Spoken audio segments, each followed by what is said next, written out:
ஓம் முருகா போற்றி, கந்தா போற்றி, கடம்பா போற்றி, கதிர்வேலா போற்றி. அறுபடை வீடு கொண்ட முருகப்பெருமானே போற்றி போற்றி. என் செல்ல பிள்ளையே, என் செல்ல குழந்தையே, உன் பிரார்த்தனை எல்லாம் நிறைவேறப் போகிறது. நிச்சயமாக வரும் 25ஆம் தேதிக்குள் நல்ல விதமாக எல்லாம் நல்லதாகத்தான் நடந்துவிடும். இந்த முருகப்பெருமான் சொல்வதை கேள், ஆனந்த கண்ணீர் விடுவாய். யாருக்கும் பயந்து வாழ வேண்டாம் என் செல்லமே.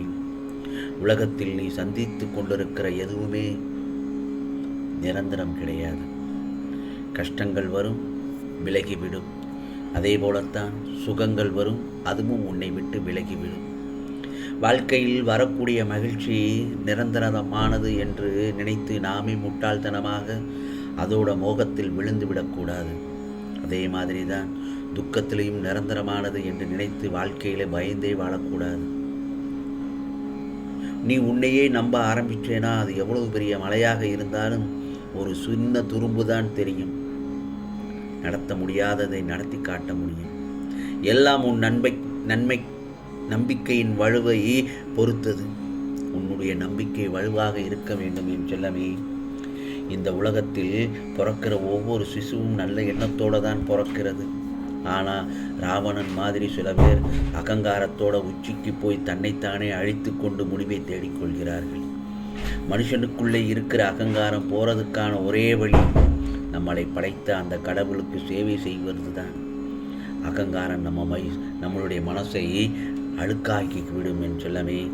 அதே போலத்தான் நமக்கானது இன்று இல்லை என்றாலும் நிச்சயம் ஒரு நாள் நம் கைகளில் வந்து நிச்சயமாக சேர்ந்து விடும் என்ற நம்பிக்கையோடு இருக்க வேண்டும். நிச்சயமாக அது உன் கைக்கு வரும். ஏனென்றால் உன்னோடது எங்கு இருந்தாலும் உன்னிடத்தில் தான் வரும். உனக்கான இடத்தை யாரும் பிடிக்கப் போவதில்லை. அதை நீதான் தவற விட்டு விடுகிறாய் சில இடங்களில். கவலைப்படாமல் இரு. நடக்க வேண்டியவை சரியான கால நேரத்தில் கண்டிப்பாக நடக்கும். ஆம் செல்லமே, உன் கர்மாக்களை தட்சணையாக எடுத்துக்கொண்டு புண்ணியத்தை உருவாக்கி கொண்டிருக்கின்றேன். உனக்கு இக்கட்டான சூழ்நிலைகள் வரும்போது முடிவை நீயே எடு. அந்த சமயத்தில் உனக்குள் இருக்கும் இந்த முருகப்பெருமான் நான் உனக்கு நிச்சயமாக உதவி செய்வேன். உன் எண்ணங்கள், ஆசைகள் அனைத்தும் கூடிய விரைவில் நிறைவேற்றுவேன். நிம்மதி என்பது மற்றவர்களுக்கு பணமோ பொருளோ கொடுத்துதான் வரும் என்பதில்லை. மனதார இவர் நன்றாக இருக்க வேண்டும் என்று ஆத்மார்த்தமாக நினை. உனக்கு நிம்மதி என்ற காற்று தென்றலாய் வீசும். அதே போலத்தான் நான் எந்தவித பூஜையையும் எதிர்பார்ப்பதில்லை. முருகா முருகா என்று என்னை மனதார சொல்லிக் கொண்டிருந்தாலே போதும். என்னை சரணடைந்து என் நாமத்தை உச்சரித்தாலே போதும். ஆம் செல்லமே, அதைவிட சிறந்த வழிபாடு வேறு எதுவுமே இல்லை. முருகா முருகா என்று என் நாமத்தை சொல்லிக்கொண்டே இருந்தாலே போதும். என்னை சரணாகதி அடைந்தவர்கள் வாழ்க்கையில் முன்னேறுவது நிச்சயமாக உறுதி. அதில் எந்தவித சந்தேகமும் இல்லை. நம்பிக்கையோடு நடைபோடு. இன்று உன் முருகப்பெருமான் மகிழ்ச்சியான செய்தியோடு உன்னிடத்தில் வந்துள்ளேன். திருமணம் தள்ளிக்கொண்டே போகிறது என்ற வருத்தத்தோடு இருக்கிறாய் என் செல்ல பிள்ளை. திருமணத்தை விரைவில் நடத்தி வைக்கப் போகிறேன். குழந்தை செல்வத்திற்காக ஏங்கி தவிக்கும் என் பிள்ளைகளுக்கு மகாலட்சுமியை அனுப்பி வைத்துள்ளேன். கடனில் சிக்கி தவிக்கும் என் பிள்ளைகளுக்கு கடன் தொல்லையிலிருந்து விடுபட வழி செய்துள்ளேன். எந்த வேலையும் கிடைக்கவில்லை என்று புலம்பி கஷ்டப்படும் என் செல்லமே, சரியான அரசாங்க வேலையை வாங்கித் தரப்போகிறேன். கவலை இல்லாமல் இரு. சீரும் சிறப்புமாக வாழ வழி செய்து கொண்டுள்ளேன். இதோ நீ விரும்பிய நபரையே கைப்பிடிக்கப் போகிறாய். விலகியவர்களை ஒன்று சேர்க்கப் போகிறேன். நம்பிக்கையோடு காத்திரு, பொறுமையோடு இரு. நான் உனக்காக இருக்கும்போது எதற்காக நீ ஏன் கவலைப்படுகிறாய்? கலங்கக்கூடாது, பயப்படக்கூடாது, அழக்கூடாது. ஆம் செல்லமே, உனக்காக புதிய வாய்ப்புகளை உருவாக்கி தரப்போகிறேன். இதோ உன் வளர்ச்சியை படிப்படியாக மேலே மேலே உயர்த்துவேன். நீ சிறந்த மனிதனாக சிறப்பாக வாழ என்னால் முடிந்த உதவிகளை செய்வேன். முழு முயற்சியோடு உன்னை தயார்படுத்திக் கொள். முழு மனதோடு உன்னை ஆசீர்வதிப்பேன்.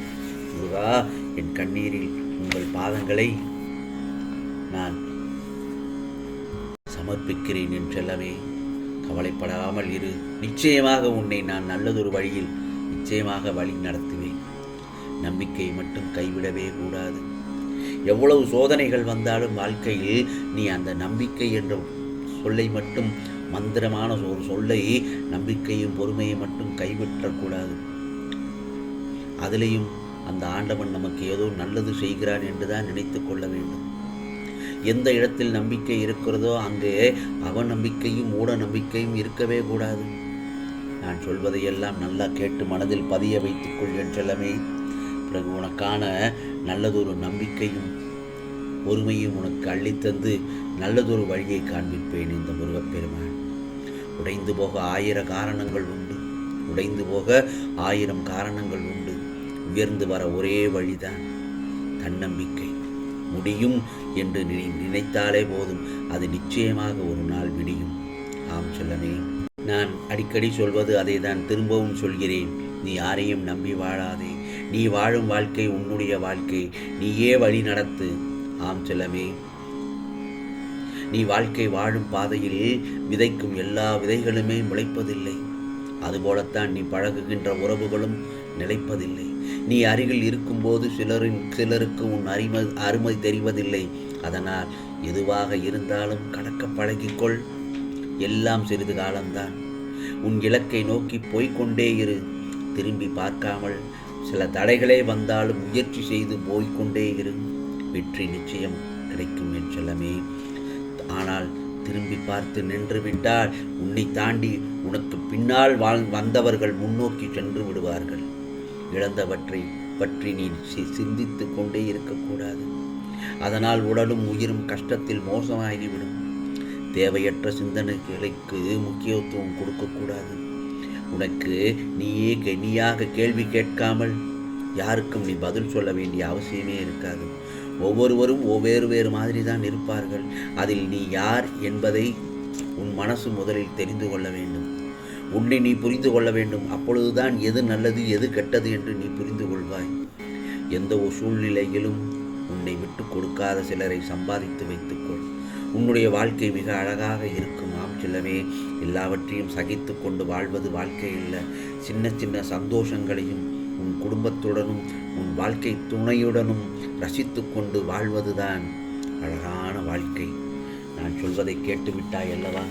நிச்சயமாக உன் கூட இருக்கிறவங்க, உன்னை சுற்றி இருக்கிறவங்க 2 விதமாக இருப்பார்கள். நீ தேவை என்றால் தேன் மாதிரி இனிக்க பேசுவார்கள். நீ தேவையில்லை என்றால் தேள் மாதிரி கொட்டு விடுவார்கள். கவனமாக இருந்து கொள். நான் சொல்வதை கேட்டுவிட்டாய் அல்லவா? இதுதான் உலகம். ஆம் செல்லமே, உனக்கானதெல்லாம் வரும். நிச்சயமாக வரும் 25ஆம் தேதிக்குள் உன் பிரார்த்தனை எல்லாம் நிறைவேறிவிடும். இது முருகப்பெருமானின் அருள் வாக்கு, சத்திய வாக்கு. உனக்கானதெல்லாம் நல்லது நடக்கும். நல்லது மட்டுமே நடக்கும். அதுவும் நன்மையாகவே இருக்கும். ஓம் முருகா சரணம். ஓம் முருகா சரணம். ஓம் முருகா சரணம்.